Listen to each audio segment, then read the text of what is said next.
क्या भाग्य को बदला जा सकता है?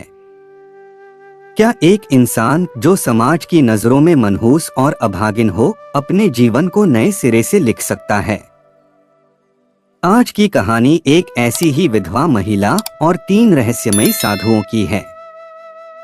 ये कहानी सिर्फ एक कहानी नहीं, बल्कि एक सवाल है, एक चुनौती है कि कैसे जब दुनिया मुंह फेर ले तो 3 अनजान साधुओं की एक बात, एक परीक्षा, किसी की पूरी दुनिया बदल सकती है। कहानी को अंत तक जरूर देखिएगा, क्योंकि इसका अंत आपकी सोच को हिलाकर रख देगा। जय श्री कृष्ण, राधे राधे दोस्तों, आप सभी का हमारे चैनल सीताराम हिंदी कहानियों में तहे दिल से स्वागत है। दोस्तों, आज की यह कहानी एक विधवा महिला कमला और 3 साधुओं की एक बहुत ही रोचक, बहुत ही मार्मिक कहानी है कि कैसे उन साधुओं ने कमला की इच्छा पूरी की।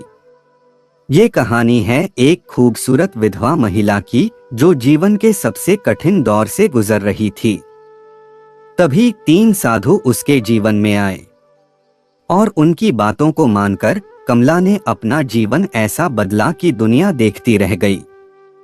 एक गांव था, झरनावाड़ी, चारों ओर हरियाली से घिरा हुआ, शांत सुंदर। वहां की आबादी ज्यादा तो नहीं थी, पर लोग एक दूसरे को जानते थे, पहचानते थे। उसी गांव में रहती थी कमला, अपने पति घनश्याम के साथ एक छोटे से घर में। बहुत खुश थी।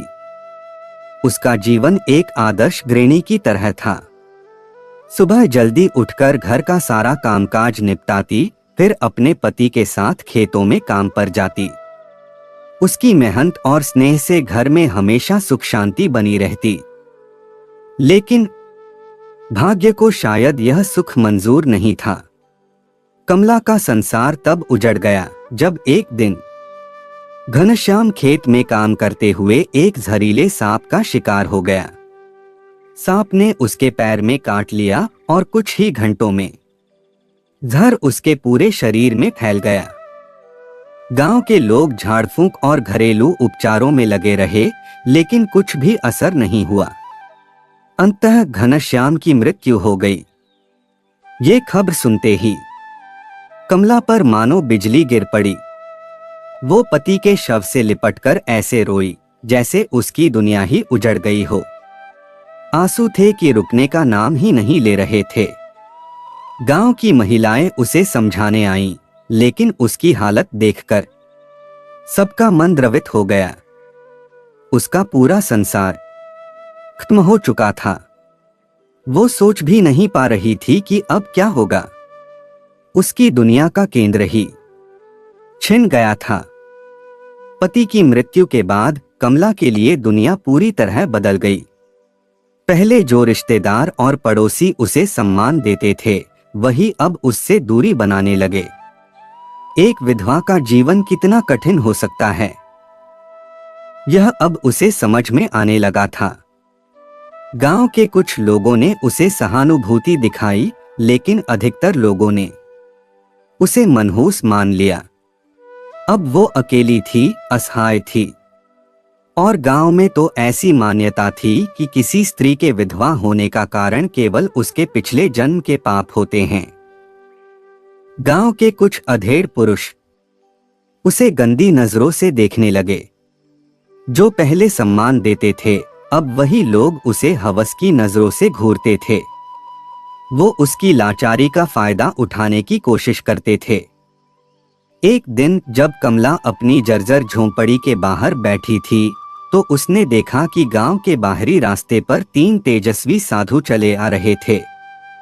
उनकी लंबी सफेद दाढ़ी, भगवा वस्त्र, चेहरे पर दिव्य आभा और आंखों में अपूर्व शांति।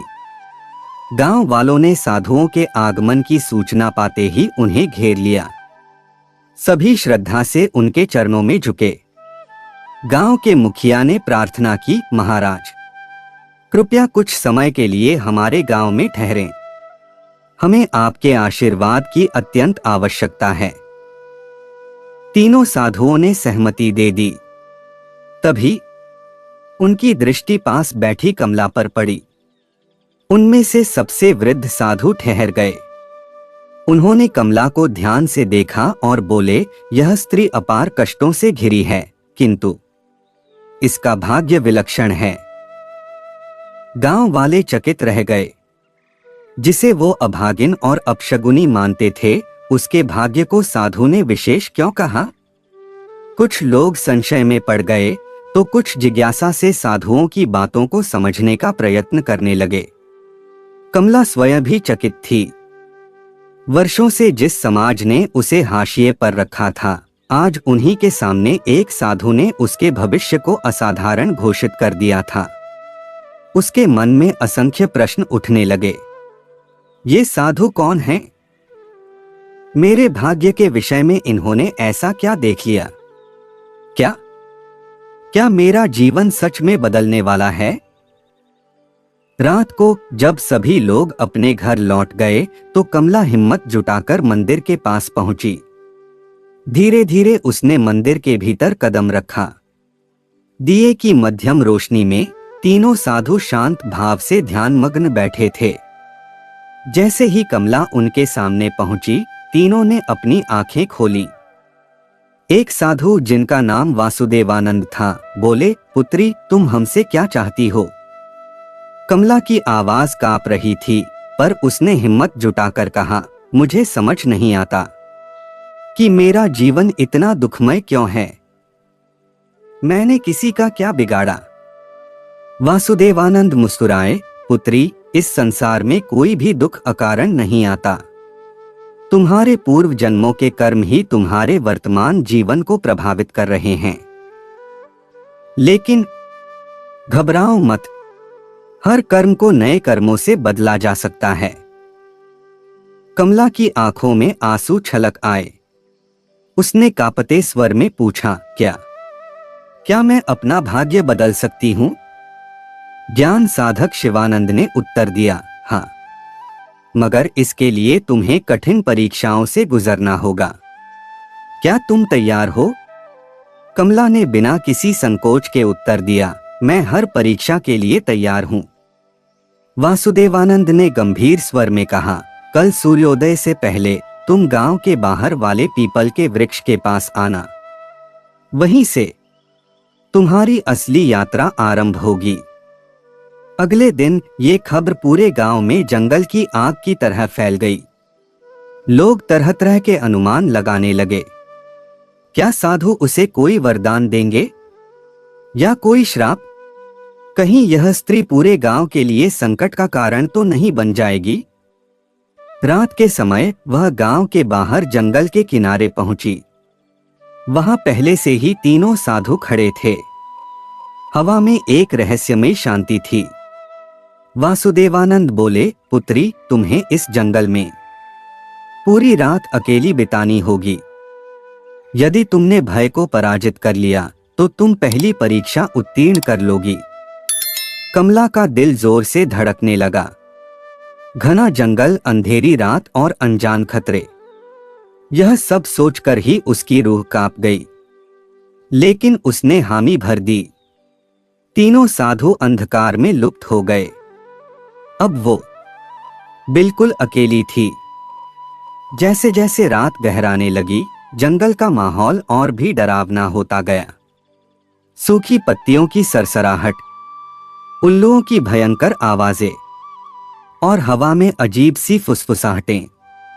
अचानक उसे महसूस हुआ कि कोई परछाई उसकी ओर बढ़ रही है।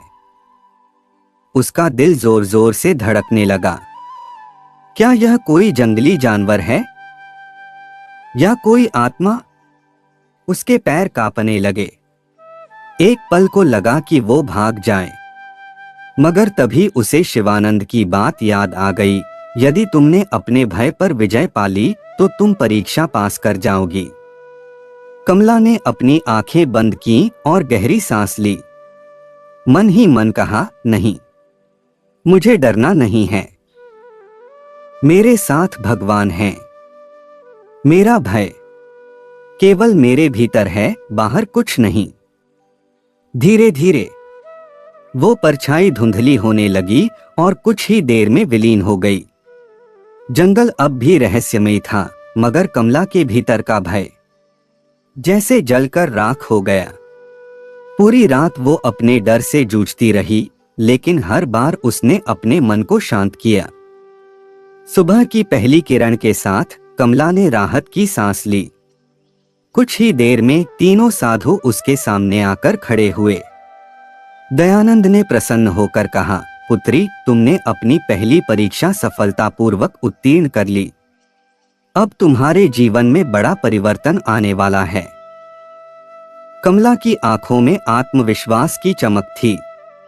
अब उसे समझ आ गया था कि भय केवल मन का भ्रम होता है। वासुदेवानंद बोले, पुत्री, तुमने भय को परास्त कर दिया, परंतु आगे की यात्रा और भी कठिन होगी। अगली परीक्षा त्याग की है। क्या तुम इसके लिए तैयार हो? कमला ने सिर झुकाकर उत्तर दिया, मैं तैयार हूं महाराज। दयानंद ने गंभीर स्वर में कहा, त्याग केवल धन या वस्त्र का नहीं होता। सच्चा त्याग वो है जिसमें हम अपनी सबसे प्रिय चीज को छोड़ने का साहस रखते हैं। आज तुम्हें उसी का त्याग करना होगा जो तुम्हारे हृदय के सबसे करीब है। कमला का मन विचलित हो गया। उसके पास था ही क्या, मगर फिर उसे अपने स्वर्गीय पति घनश्याम की तस्वीर याद आई। यही एकमात्र निशानी थी जो उसे उनके प्रेम की याद दिलाती थी। उसकी आंखों में नमी आ गई। कांपते स्वर में उसने पूछा, क्या मुझे अपने पति की तस्वीर छोड़नी होगी? शिवानंद मुस्कुराए, यदि वही तुम्हारे लिए सबसे प्रिय है तो हाँ, लेकिन याद रखना, त्याग तभी सार्थक होता है जब वो पूरे मन से किया जाए। कमला गहरे सोच में डूब गई। यह तस्वीर उसके अतीत की अंतिम स्मृति थी। क्या वो इसे छोड़ सकती है? क्या यह त्याग सही होगा? मगर फिर उसे एहसास हुआ कि यह तस्वीर उसे बीते कल से बांधकर रख रही थी। यदि उसे अपने जीवन को नए सिरे से संवारना है तो उसे अतीत से मुक्त होना ही होगा। उसने दृढ़ स्वर में कहा, मैं तैयार हूं। तो जाओ, वासुदेवानंद बोले, और उस तस्वीर को गांव के तालाब में प्रवाहित कर दो। कमला गांव लौटी। अपनी झोंपड़ी में जाकर उसने कांपते हाथों से अपने पति की तस्वीर निकाली। उसकी आंखों में आंसू थे, मगर मन में अब संकल्प था। वो धीरे धीरे तालाब के किनारे पहुंची। उसने तस्वीर को दोनों हाथों में थामा, एक आखिरी बार उस चेहरे को देखा और फिर धीरे धीरे उसे जल में प्रवाहित कर दिया। जैसे ही तस्वीर पानी में डूबी, उसे महसूस हुआ मानो वर्षों से जो एक अदृश्य भार उसके हृदय पर था वो समाप्त हो गया। एक अजीब सा हल्कापन। जब वह जंगल लौटी तो तीनों साधु उसका इंतजार कर रहे थे। दयानंद बोले, पुत्री, तुमने त्याग की परीक्षा भी सफलतापूर्वक उत्तीर्ण कर ली। अब तुम उस बंधन से मुक्त हो जो तुम्हें अतीत से जोड़े हुए था। शिवानंद ने गंभीर स्वर में कहा, अब तुम्हारी अंतिम और सबसे कठिन परीक्षा शेष है। यह परीक्षा न केवल तुम्हारी शक्ति को परखेगी, बल्कि तुम्हारे आत्मज्ञान को भी उजागर करेगी। मैं तैयार हूं, कमला ने दृढ़ता से कहा। तीनों साधु उसे एक ऊंची पहाड़ी पर स्थित प्राचीन मंदिर में ले गए। वासुदेवानंद ने कहा, पुत्री, अब तुम्हारी आत्मा की परीक्षा होगी। गांव में एक वृद्ध महिला रहती है जिसका कोई सहारा नहीं। वो बीमार और भूखी है।